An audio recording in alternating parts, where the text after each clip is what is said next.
In this video, I'm going to take a look at the best anti-griefing methods that we've got in Red Dead Redemption 2 online as of the 3rd of January 2019. For anyone who doesn't know, griefing is when someone constantly harasses you, keeps killing you, and basically just tries to make your life hell in the game so they can have a good time. And this is something that the Red Dead community is crying out for Rockstar to take a hold of and fix as best as they can. But for the meantime, these are the best methods that we've got to combat that ourselves. The first and probably the most effective is loading into an area of the map that you don't intend on playing in. So when you're selecting your game mode, you can see you've got options to choose which state you want to play in. And as Rockstar wants to encourage player interaction, they'll put you in a lobby with a large population in the specific area that you chose to play in, which means that in other states on the map, there's going to be barely any players, if any at all. So for example, if you want to go bird shooting just north of Saint Denis, and there's a lot of players in that area, then all you've got to do is load up New Hanover, and then when you load up, you'll notice that the large concentration of people is in that state, or thereabouts. And from there, if you're low on funds, either ride your horse across the map to where you want to be, or you can spend a little bit of money to fast travel. And fast traveling doesn't take you out of the lobby, it keeps you in exactly the same lobby, which means that you know that people you've seen in, say, New Hanover are going to stay there, and there's going to be no one north of Saint Denis if that's where you want to be hunting.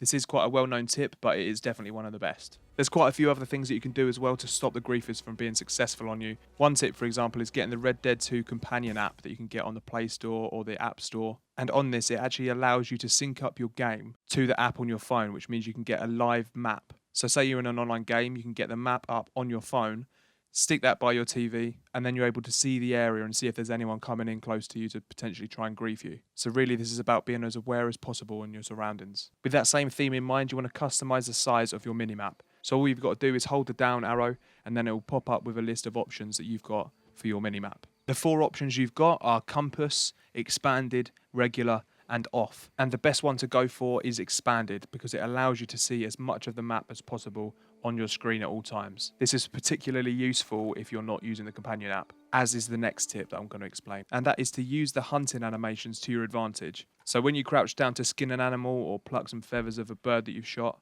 you're going to be trapped in that animation and there's nothing you can do. So you may as well bring up your map and just check your area every now and then to make sure that no one's coming in. And if there is anyone close, just make sure that your health's topped up and you've got your gun out and you're ready in case they come over and try and kill you, because you don't want to be losing what you've just been hunting for. If griefers are successful and they do manage to catch up with you and lasso you, then a tip that I learned from my mate Pineapple is to quickly switch to your knife. So if someone's roped you and you quickly flick to your knife, then you will break free. Knowing that can be really useful in those situations where you're constantly finding yourself getting hog-tied. However, if someone's holding their lasso and they tackle you and you're struggling on the floor, if they win that struggle, then they will be hog-tying you. And all you can do is spam square or X on Xbox to try and get yourself out of it.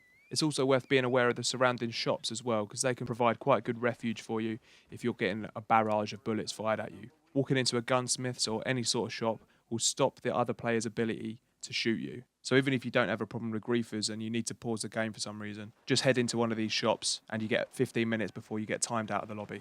And the final tip that I've got is to play with people and posse up. It really is true that there is strength in numbers. And if there's 2 griefers running around the map, they're far less likely to target you if they see you in a group of 4. With stranger missions now being timed, there's not actually a way of getting into a private lobby at the time of recording this video. So unfortunately that method no longer works, as it was a quick patch that Rockstar did recently. But if there are any tips that you can think of that I'm missing, then please comment them below. And if there's any decent ones in there, then I'll pin them to the top to make sure people see them.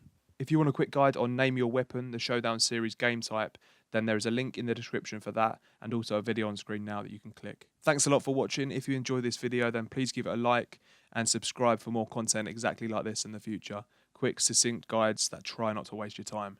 I'm JmCooKie. Cheers.